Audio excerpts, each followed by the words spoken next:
ये देखिए केर का झाड़ीनुमा पौधा।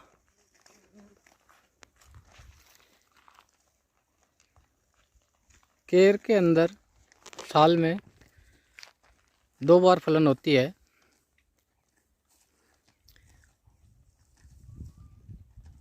और जब केर में फूल आते तो एकदम पूरा पौधा हल्का गुलाबी या लाल रंग का दिखाई देता है।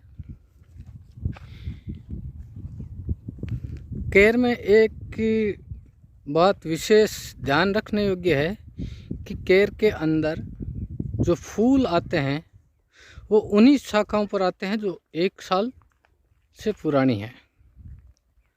जो नई फुटान वाली शाखाएं हैं उनके अंदर फूल नहीं आते हैं।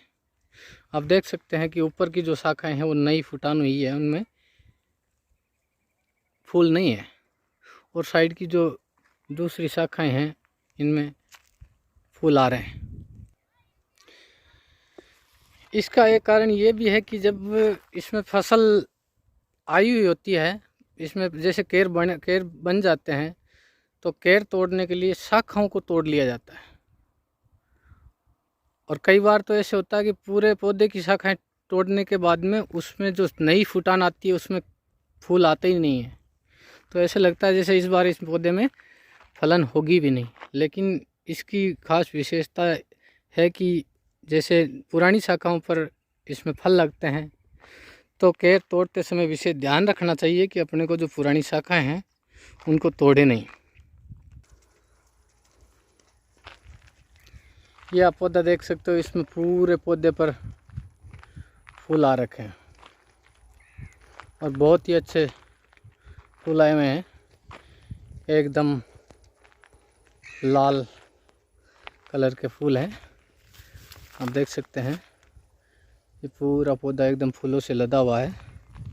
बहुत अच्छी पैदावार की संभावना है।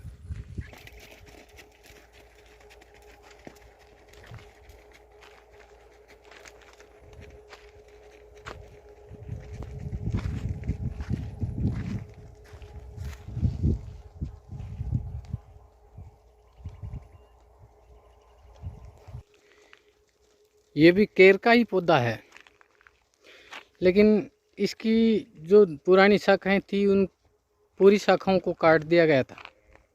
इसलिए जो नई फुटान हुई है शाखाओं में उनमें आप देख सकते हैं कि फूल नहीं आए हुए हैं। ये फ़र्क रहता है इसके अंदर। दोस्तों, ये पश्चिमी राजस्थान का प्लांट है केर का वृक्ष। जहाँ पर रेतीली ज़मीन होती हो और जहाँ पर बारिश बहुत कम होती हो वहाँ पर ये केर की खेती की जाती है या फिर ये पौधे अपने आप ही उगाते हैं ज़्यादातर तो। और ये वर्ष में 3 बार फल देते हैं। फर्स्ट में ये चैत्र मास में और अश्विन मास में और आषाढ़ में। तो अभी अश्विन मास के टाइम का ये फ़ोटो है और ये चैत्र नवरात्रि, अश्विन के नवरात्रि और बीच में आषाढ़, तीनों टाइम पे फल देते हैं। लेकिन चैत्र के टाइम पे जब फल आते हैं और फूल आते हैं वो सबसे अच्छा फल उस पर बैठता है। तो ये है हमारे जो पंचकुटा सब्जी होती है, इसमें केर की एक सब्जी मिलाई जाती है। ये तो वही वाला केर है। Thank you. इस पौधे को, केर के पौधे को औषधि पौधा कहा जाता है और इसमें औषधि गुण पाए भी जाते हैं। तो ये शुष्क प्रदेश का पौधा है। औषधि पौधा होने के कारण से इसकी मांग विदेशों में बहुत ज़्यादा हो गई है और इसकी केर की वो दिन ब दिन रेट बढ़ती जा रही है और इसका अचार बनाया जाता है। ये पौधे जहाँ पर होते हैं वहाँ पर दीमक की समस्या नहीं होती है। केर की सब्जी का उपयोग या फिर केर का उपयोग शुगर को काटने में किया जाता है, इसलिए इसकी मांग भी बहुत ज़्यादा बढ़ती जा रही है। पहले इसका उपयोग छतों को ढकने के लिए किया जाता था। इसके तनों को सुखाकर छतों पे ढकते थे क्योंकि इसमें उदय नहीं लगती है। और इसका ऑयल भी बनाया जाता था और जो लकड़ी घर के काम में आ रही है उन पर इसका पेंट किया जाता था ताकि वो दीमक ना लगे। इसकी सब्जी को शाही सब्जी का दर्जा दिया गया है, इसलिए इसकी मांग बहुत ज़्यादा है।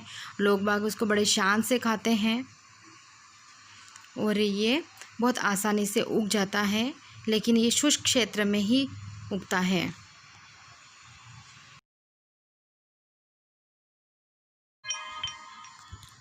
मैंने ये वीडियो बनाकर आप तक रखने की कोशिश करी है और कुछ डिफरेंट खेती की जानकारी आपको दी है और वर्ष में 3 बार इसके फल भी मिल रहे हैं।